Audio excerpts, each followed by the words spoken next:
जब आप ये वीडियो देख रहे होंगे तो शायद जेडी विंस पाकिस्तान में लैंड कर चुके होंगे, लेकिन कुछ खुफिया खबरें आ रही हैं कि ईरान शरायत के लिए और अपना डेलीगेशन भेजने के लिए राजी हो गया है, लेकिन उसके बावजूद अभी तक आलमी मीडिया पे कोई भी चीज़ खुलकर सामने नहीं आई।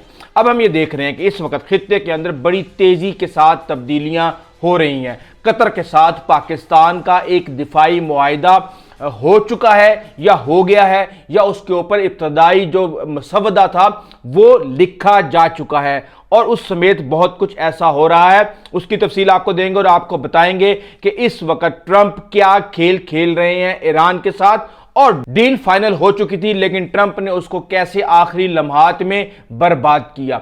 जो खलीज की दिफाई छतरी थी उसमें छेद हो चुके हैं और सैकड़ों बिलियन डॉलर जो गल्फ ममालिक का वो डूब चुका है। एक नया इत्तेहाद बनाने की कोशिश की जा रही है जिसको गल्फ नेटो का नाम दिया जा रहा है, जिसमें पाकिस्तान और तुर्की भी शामिल होंगे। इसके पीछे क्या खेल है, कितने बिलियन डॉलर जो हैं वो थॉड और पैट्रियट के ऊपर गल्फ ममालिक ने खर्च कर दिए।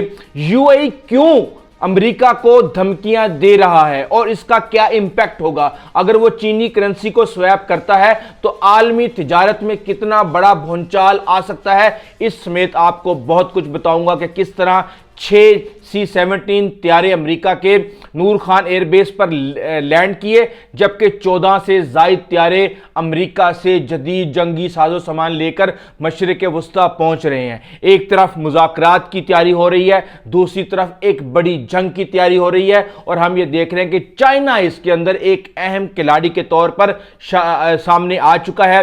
जो शिप रोकी गई है अमेरिका की तरफ से, उसके बारे में ये कहा जा रहा है कि उसमें एक ऐसा केमिकल मौजूद है जो कि हथियार बनाने और मिसाइलों के लिए इस्तेमाल किया जाता है। बहुत कुछ ऐसा है, लेकिन एक चीज़ जो सबसे ज़्यादा अहम है, एक दिन पहले हमारे field marshal chief of army staff general Asim Munir ने यह कहा कि नेट रीजनल स्टेबलाइजर के तौर पे पाकिस्तान सामने आ चुका है।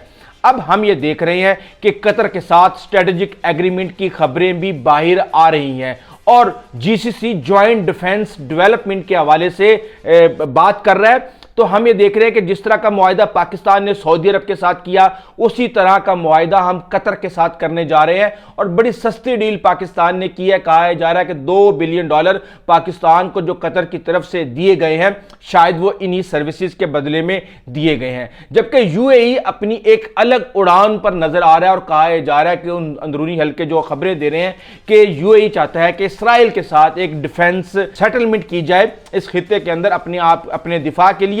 लेकिन जो हम चीजें देख रहे हैं कि इस वक्त गल्फ के अंदर बड़े पैमाने पर डेवलपमेंट्स की बातें की जा रही हैं, और कहा जा रहा है कि network of transmission of gas, oil और इलेक्ट्रिसिटी, साथ में पावर, इसको बनाया जाएगा, जिसके अंदर रेड सी के थ्रू अफ्रीका तक पहुंचा जाएगा।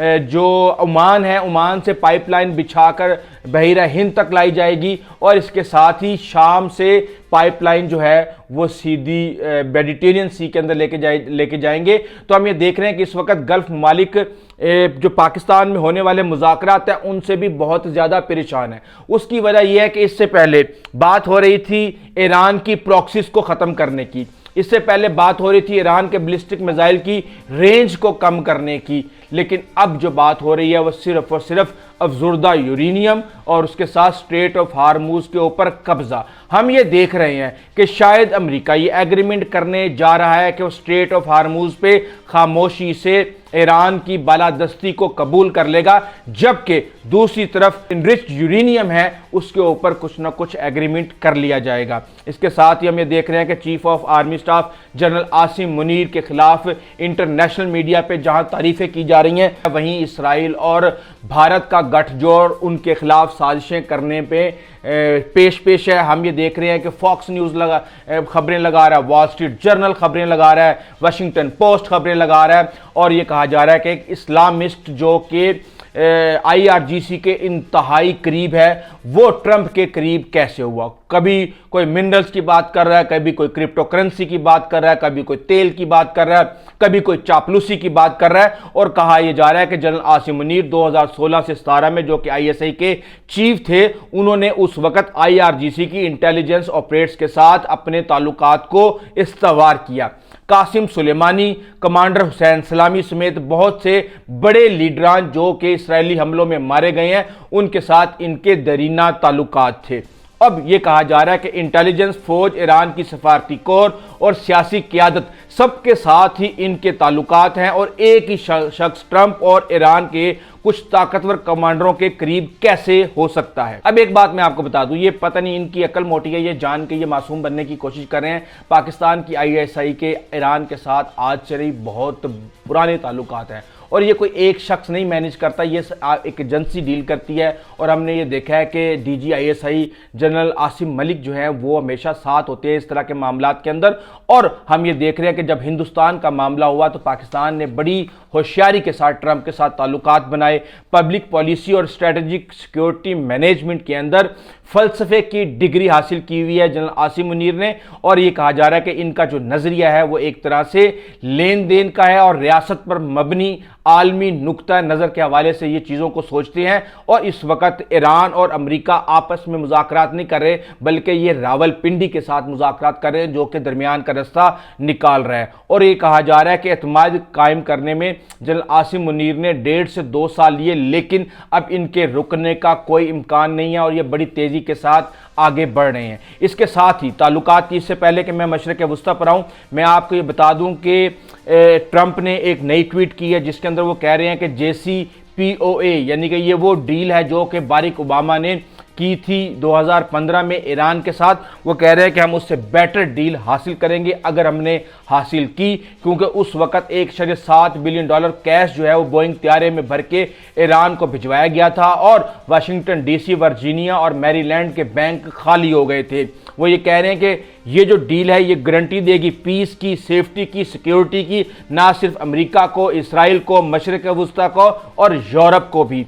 और इसके साथ ही जो खबरें हमारे सामने आ रही हैं, CNN ने ये रिपोर्ट किया है कि डील तकरीबन फाइनल हो चुकी थी, स्ट्रेट ऑफ हार्मुज खोल दी गई थी, लेकिन ट्रंप फौरी तौर पे ट्विटर पर आकर बैठे और उन्होंने कहा कि ब्लॉकेड जारी रहेगा, इनरिच यूरेनियम हमारे हवाले कर दी जाएगी, हम कोई कैश नहीं देंगे। और जो उनकी ट्वीट्स थी वो इतनी ज़्यादा उन्होंने मामलात को ख़राब कर दिया कि ईरान ने भी वो सारी चीज़ें फौरी तौर पे रिवर्स कर दी।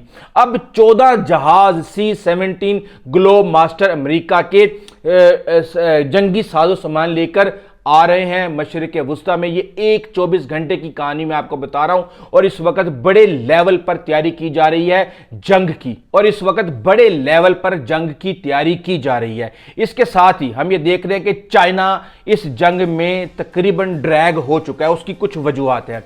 देखिए, मशरिक़ वस्ता से जब तेल जाता है तो चाइना 4.6 मिलियन बैरल हासिल करता है वहां से। तकरीबन मशरिक़ वस्ता से गल्फ से आधा तेल चाइना ले रहा है। उसके बाद इंडिया 2.1 मिलियन बैरल लेता है और फिर बकाया सारा ईस्ट एशिया जो है वो तकरीबन 6 मिलियन बैरल लेता है, जबकि यूरोप में 1 मिलियन बैरल भी नहीं जाता, 0.6 मिलियन बैरल जाता है। US में 0.5 जाता है, अमेरिका के साथ जो अफ्रीका में 0.2 जाता है। तो आप अंदाज़ा लगा सकते हैं कि किस तरह से इस वक्त चाइना इसके अंदर ना सिर्फ ड्रैग हो चुका है, बल्कि चाइना ने ईरान के अंदर $400 बिलियन इन्वेस्ट किया था कि उसको एक लंबी यानी कि रेगुलर बेसिस पे हैवीली डिस्काउंटेड जो तेल की सप्लाई है वो ईरान फराहम करता रहे। अब हम ये देख रहे हैं कि ईरान सिर्फ और सिर्फ चाइना को 1 से 2 मिलियन बैरल तेल रोजाना की बुनियाद पे फराहम कर रहा है, जो कि उसका तकरीबन आधा तेल बनता है इस वक्त।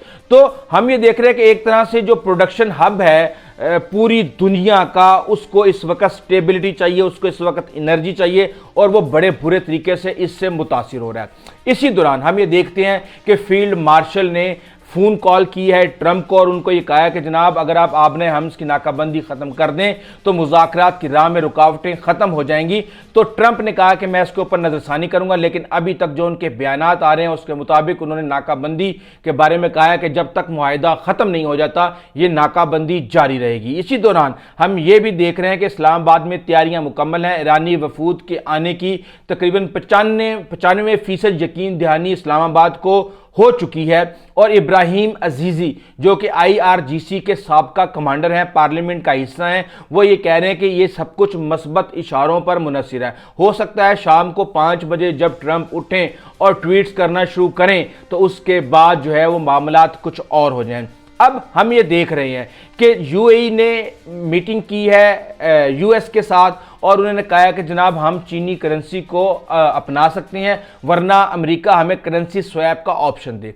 अब ये करेंसी स्वैप का ऑप्शन क्यों मांग रहे हैं? एक तो उनकी मईशत को बहुत ज़्यादा धचका लगा है, दूसरा एक आलमी मालियाती मरकज़ के तौर पे जो उनकी पोजीशन थी वो जंग की वजह से काफ़ी कमज़ोर हुई है और इनको ये खतरा है कि ज़र्रे मुबादला बाहर जा सकता है और ट्रेड के लिए इम्बैलेंस हो सकता है। इस वक्त $274 बिलियन UAE के पास मौजूद हैं और UAE ये चाहता है कि USA उसको करेंसी स्वैप का ऑप्शन दे। अब करेंसी स्वैप का ऑप्शन पहले चाइना के साथ UAE का मौजूद है, एक एग्रीमेंट हुआ हुआ है, उसके तहत अगर वो चाहे तो 75 बिलियन जो चीनी करेंसी है वो दे सकता है चाइना को और उसके बदले में जो चाइना की करेंसी है वो ले सकता है। तो अब इसकी कोई हद मुकर्रर नहीं है, यानी मैं आपको ये बता दूं कि इससे ये होगा कि चाइना की करेंसी जब आ जाएगी UAE के पास तो चाइना से जितना भी ट्रेड किया जाता है वो उस करेंसी में कर लिया जाएगा। तो अब UAE अमेरिका को ये कह रहा है कि आप हमसे हमारी करेंसी ले लें, डॉलर हमें दे दें ताकि हम इस पोजीशन में हों कि ट्रेड इम्बैलेंस ना हो, तिजारती खसारे ना हो और हमारे पास डॉलरों की कमी ना हो और हमारी करेंसी के ऊपर प्रेशर ना आए। तो इस हवाले से अब देखते हैं क्या होता है, लेकिन मुझे नहीं लगता कि यह हो पाएगा। इससे पहले 6 ममालिक को जिसमें UK भी शामिल है उनको करेंसी स्वैप का ऑप्शन अमेरिका ने दिया हुआ है। अब इसके साथ ही ट्रंप के ऊपर यह भी आ रही हैं इल्जामात कि वो ट्रेडर इनसाइडिंग कर रहा है, मतलब ये कि इंफॉर्मेशन बाहर पहुंचाता है कि अभी मैं ये बयान दूंगा तो उसके बाद तेल की मार्केटें ऊपर चली जाएंगी, अभी मैं ये हरकत करूंगा तो तेल की मार्केटें नीचे आ जाएंगी।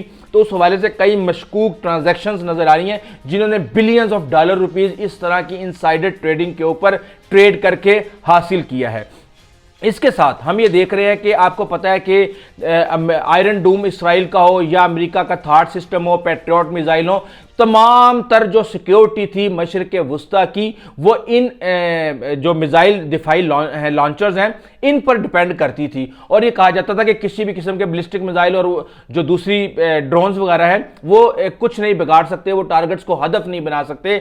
लेकिन हम ये देख रहे हैं कि 400 के करीब बैलिस्टिक मिसाइल और हज़ारों की तादाद में जो ड्रोन्स और कईयों ने तो यहाँ पे हमने देखा कि जो रडार सिस्टम था थार्ड का ANTPY-2 रडार उसको काना कर दिया, यानी उसको तबाह कर दिया।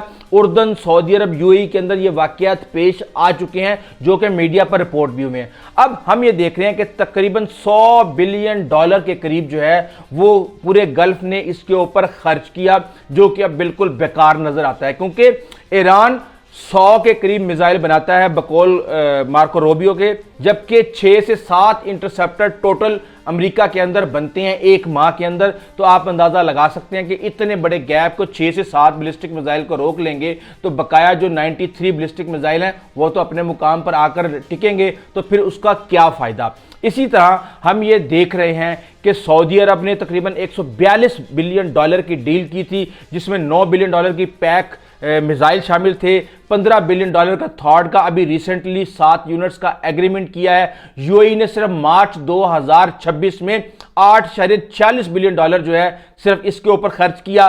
कुवैत ने $8 बिलियन के मिसाइल डिफेंस सेंसर रडार्स का ऑर्डर दिया 2026 में।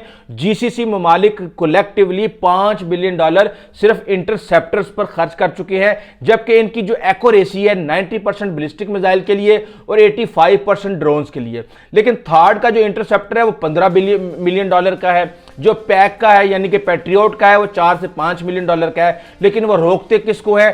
20,000 के ड्रोन को जो कि हजारों की तादाद में तैयार हो रहे हैं। तो ये कोई जंग नहीं है, ये सिर्फ और सिर्फ एक मजाक है और इसको चाइना थर्ड शॉक के तौर पे जाना जा रहा है कि यानी इतनी तादाद के अंदर आप मटेरियल बनाएं, बेशक उसकी क्वालिटी डाउन हो, कि जो सोफिस्टिकेटेड सिस्टम्स हैं वो भी उसके सामने थक जाए और फिर जो है वो निशाने अपनी जगहों पे लगना शुरू कर दें।